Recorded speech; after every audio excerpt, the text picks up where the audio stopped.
Les transformateurs sont capables de recevoir du courant alternatif à une certaine tension et de le transformer en une autre tension. De cette façon, ils permettent d'obtenir une meilleure efficacité de transmission tout en transférant la puissance sur de plus longues distances.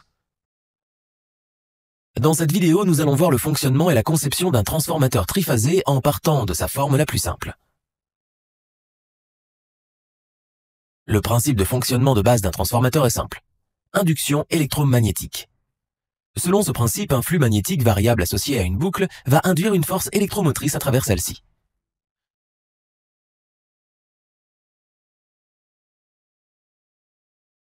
Un tel champ magnétique fluctuant peut facilement être produit par une bobine et un système EMF alternatif.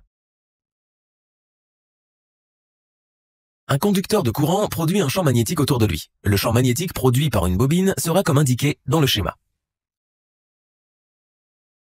Avec la nature fluctuante du courant alternatif, le champ magnétique associé à la bobine fluctuera également.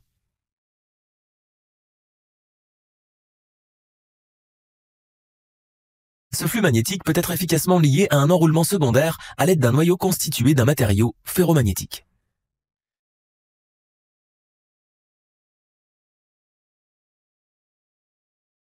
Ce champ magnétique fluctuant va induire un EMF dans les bobines secondaires en raison de l'induction électromagnétique.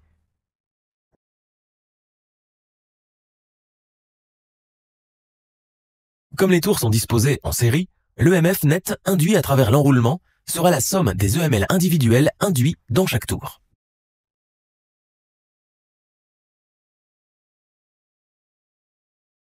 Comme le même flux magnétique passe par les bobines primaires et secondaires, l'EMF par tour sera le même pour les bobines primaires et secondaires.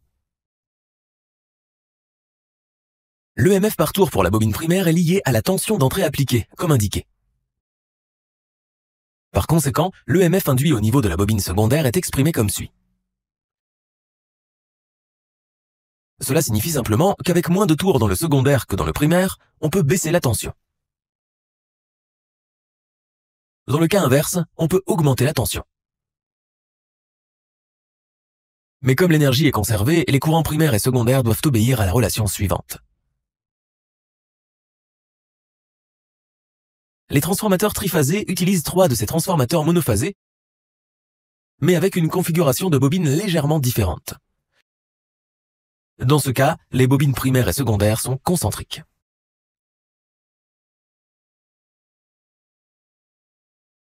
Deux autres enroulements de ce type sont utilisés dans un transformateur triphasé. Les transformateurs de forte puissance utilisent généralement un type d'enroulement spécial appelé enroulement de type disque, dans lequel des disques séparés sont connectés en série par des croisements extérieurs et intérieurs. Les enroulements basse tension sont connectés en configuration delta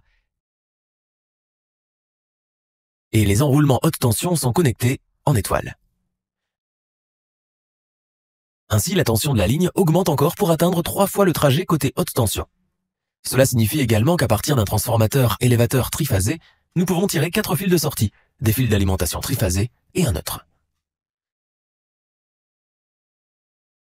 Des barres isolées à haute tension sont nécessaires pour faire sortir l'énergie électrique.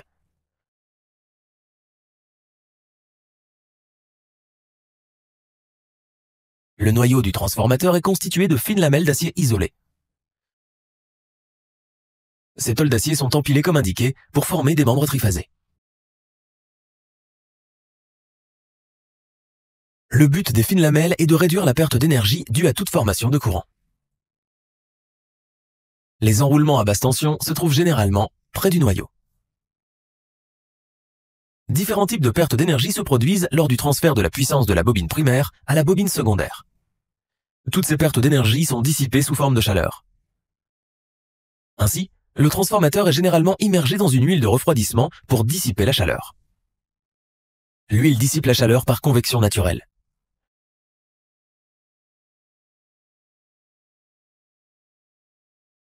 L'huile dans le réservoir se dilate en absorbant la chaleur. Un bassin de conservation permet de s'adapter à ce changement de volume. Pour en savoir plus sur les différents types de noyaux et d'enroulements de transformateurs, veuillez consulter nos autres vidéos. Merci.